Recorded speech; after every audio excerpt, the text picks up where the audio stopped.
حيفيدك ويفيدك كتير اللي حنحكيه.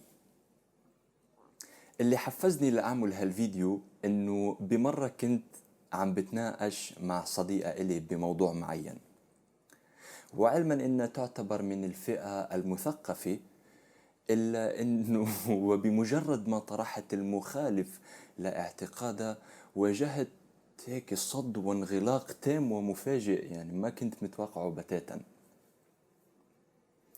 وأحد أسباب ألمنا ومعاناتنا كروح عم تمرق بتجربة بشرية هي الرغبة بإثبات إنه نحن على حق، وإنه اللي بنعتقده هو الحقيقة، بدل الرغبة بمعرفة الحقيقة فعلا، بغض النظر إذا تطابق ما نعتقد أو لا وكيف حتخلينا نشعر.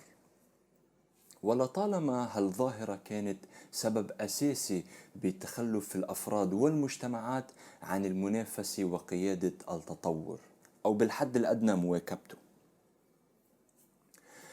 حنبحث بهالفيديو بأسباب هيدي الظاهرة، نتائجها، كيف فينا نتخطاها وليش لازم نتخطاها. فخليكم معي.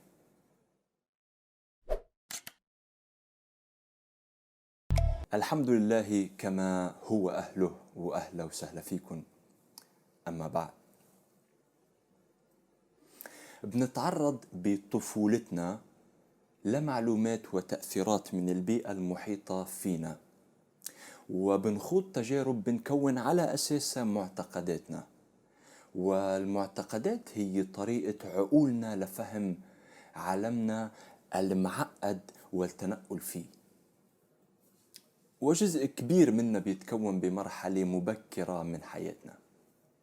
والمعتقد بطبيعته لو قد ما كان مهم وأساسي، هو مجرد فكرة، سواء كانت خاطئة أو صحيحة، تبناها عقلنا لفترة من الزمن لحد ما صارت بتمثل الحقيقة بالنسبة لنا، وأنفسنا مجبولة على إنها، وبمجرد ما يتكون عنا اعتقاد معين، تدور على الأدلة اللي بتدعمه وبتتبناها، وإن كانت مشوهة وغير منطقية، وبتبعد عن الأدلة اللي بتناقضه وبتنبذها على الرغم من وضوح سلامتها وهيك تناغمها مع المنطق. هالشي ما يعرف بعلم النفس بالconfirmation bias أو الانحياز التأكيدي.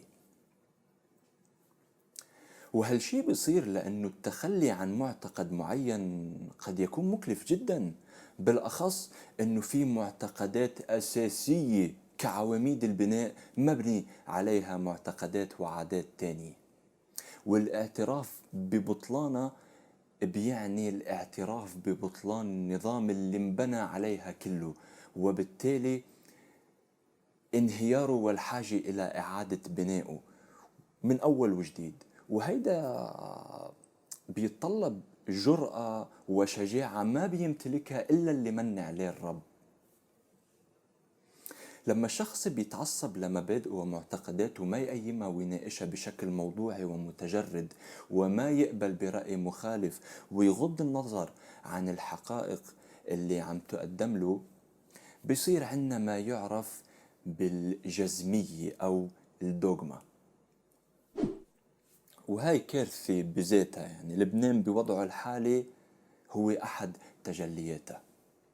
لبنان على سبيل المثال معروف بتعدد ألوانه، سواء الدينية أو السياسية، وكل لون منغلق على نفسه، متحجر، وشايف إنه كل الحق عنده وكل الباطل عند غيره، شايف إنه هو صاحب الذكاء الحاد والبصيرة النافذة وغيره لا يفقه من العلم شيئا،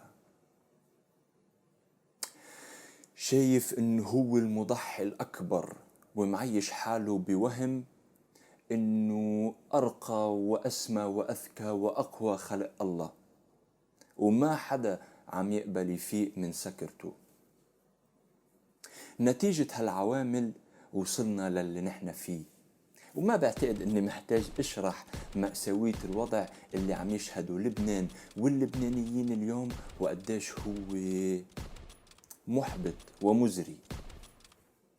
وقد يهيأ للبعض أنه اللي عم يمرق فيه لبنان هو صراع سياسي، وأرى أنه هيدا أبعد ما يكون عن الحقيقة صراحة. لبنان عم يشهد صراع فكري حاد، وأسوأ ما في الأمر أنه ما عنا أدنى المقومات المطلوبة لنتخطاه بنتائج محمودة وبعيدا عن إراقة الدماء كما هي العادة.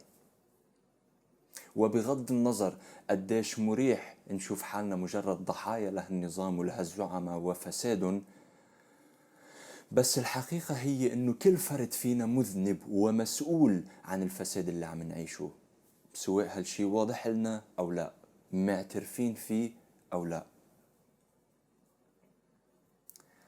بيقول الرب بقرآنه: ظهر الفساد في البر والبحر بما كسبت أيدي الناس ليذيقهم بعض الذي عملوا لعلهم يرجعون.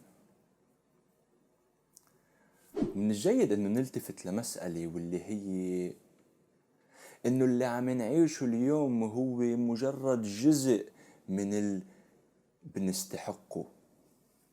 يا مشحر، يعني عم تتخيلوا شو حيصير إذا الرب عملنا باللي بنستحقه فعلا؟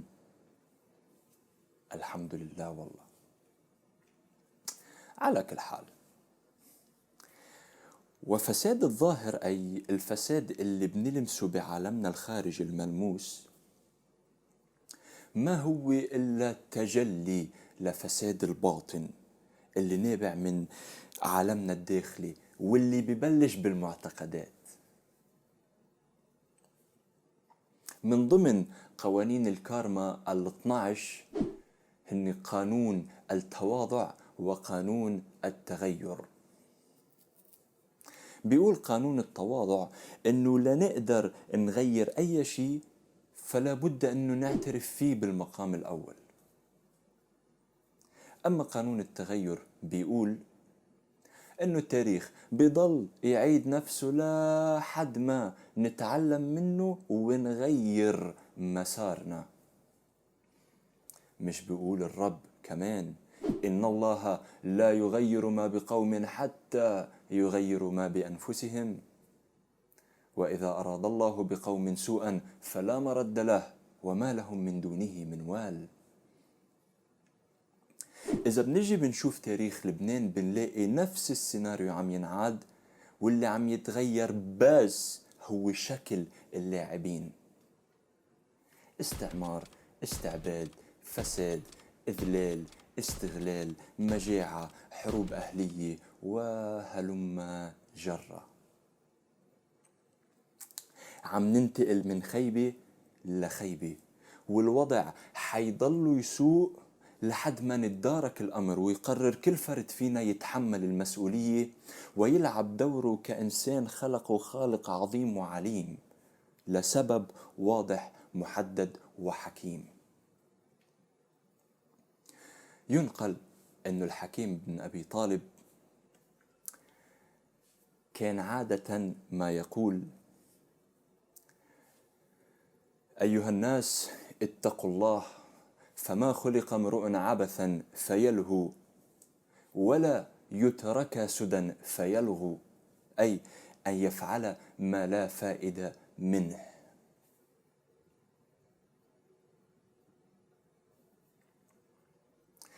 رسالتي إلك بالنهاية: ما حنقدر نتخطى خيبتنا ونفلح إلا إذا اعترفنا فيها بالمقام الأول، وما فينا نعترف فيها إلا إذا قبلنا واعترفنا إنه نحن عامل أساسي بهالخيبة. مني وجر نزول حتى لو مبين لنا العكس، واعلم إنه الفشل والنجاح هن مجرد نتيجة بيحددها سلوكنا، وإنه سلوكنا بتحددوا معتقداتنا. واعلم إنه ما بينتقص من شأنك وقيمتك اعترافك بعدم المعرفة والسعي إلها إطلاقا، لا بل بزيدوا بنظر الناس، والأهم بنظر إله الناس. اطلع على اللي بيوافق نظرية أو موضوع معين وعلى اللي بيناقضه، اطلاع الباحث الناقد المتجرد المتعطش للحقيقة، وبعدين كون اعتقادك باللي عم تبحث فيه. مش قلنا بيقول الحكيم بوذا: عليكم أن تبحثوا عن الحقيقة لا أن تعبدوا أولئك الذين اكتشفوها. البحث عن الحقيقة مسؤولية علينا تجاه أبنائنا والأجيال القادمة، بالأخص بهالزمن، زمن الميديا، زمن الدجال، وين إنه كل شخص أو جهة بتنقلك الحقيقة مثل ما هي بتحب تشوفها ومثل ما بتقتضي مصلحتها، بتحيز تام بعين وحدة.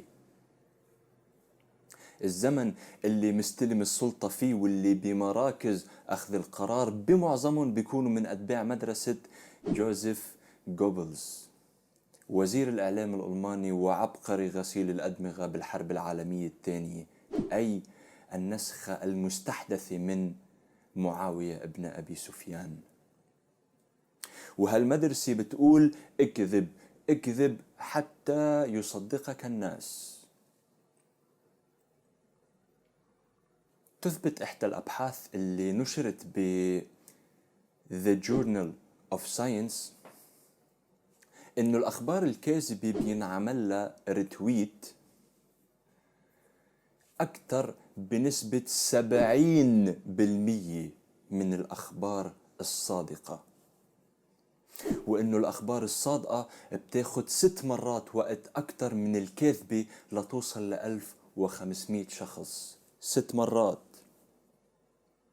وأنه نادرا ما بيشارك الأخبار الصادقة أكثر من 1000 شخص، بينما الأخبار الكاذبة قد توصل ل100,000 مشاركة.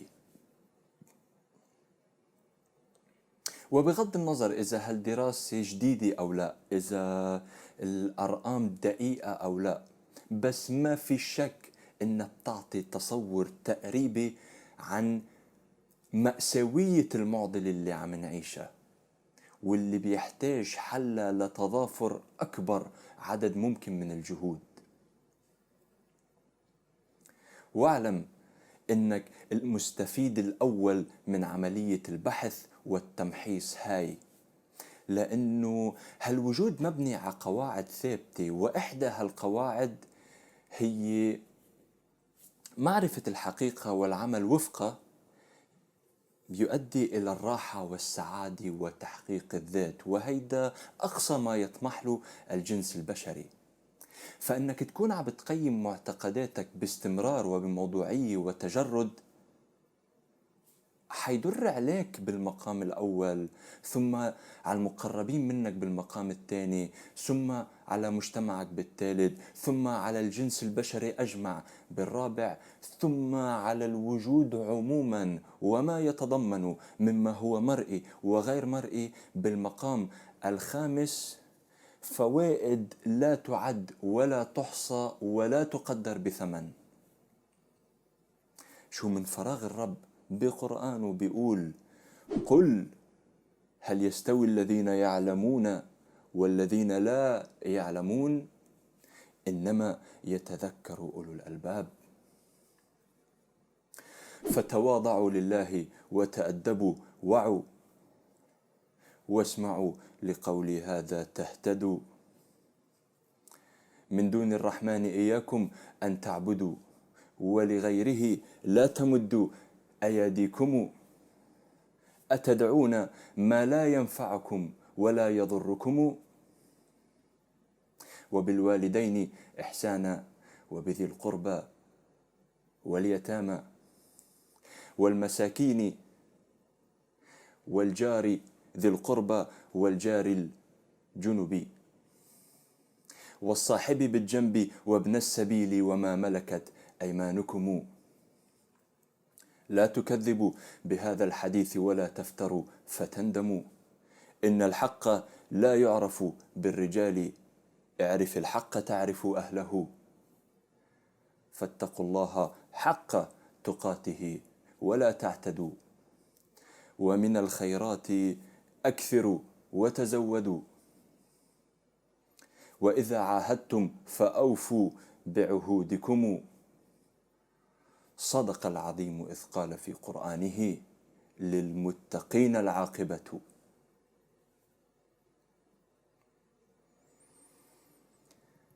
بشوفكم بالفيديو اللي بعده، والسلام على من اتبع الله ورسوله.